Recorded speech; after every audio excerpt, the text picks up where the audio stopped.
প্রচণ্ড গরমে বিপর্যস্ত ভারতের উত্তর ও মধ্যপ্রদেশের অনেক এলাকা।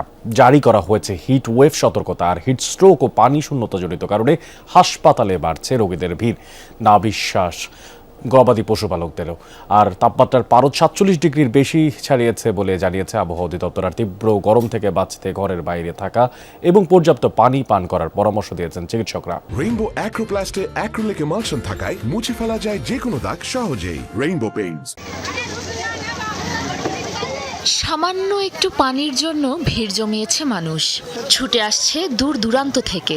তীব্র দাবদাহ আর পানির সংকটে নাকাল ভারত। হিটওয়েভ সতর্কতা জারি করা হয়েছে মধ্য ও উত্তরপ্রদেশের বেশ কিছু এলাকায়। ২৪ ঘন্টায় ভারতের উত্তর পশ্চিম অঞ্চলে তাপমাত্রার পারদ ছাড়িয়েছে ৪৭ ডিগ্রির বেশি। রাজধানী নয়াদিল্লিতে ৪৫ ডিগ্রি সেলসিয়াস এবং উত্তরপ্রদেশে সর্বোচ্চ ৪৮ ডিগ্রি সেলসিয়াস তাপমাত্রা রেকর্ড করা হয়েছে।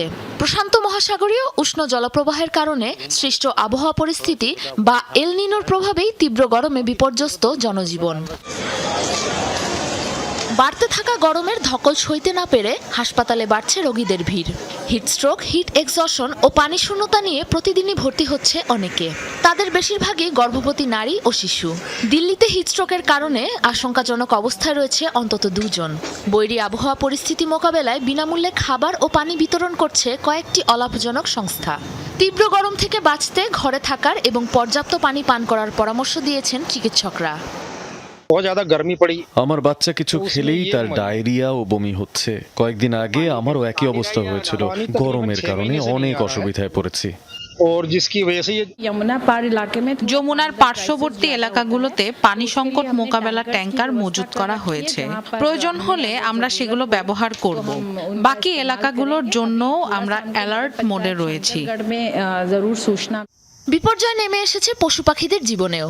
চরম আবহাওয়া, তীব্র পানি সংকটের কারণে নয়াদিল্লির হ্রদে মরে ভেসে উঠছে শত শত মাছ।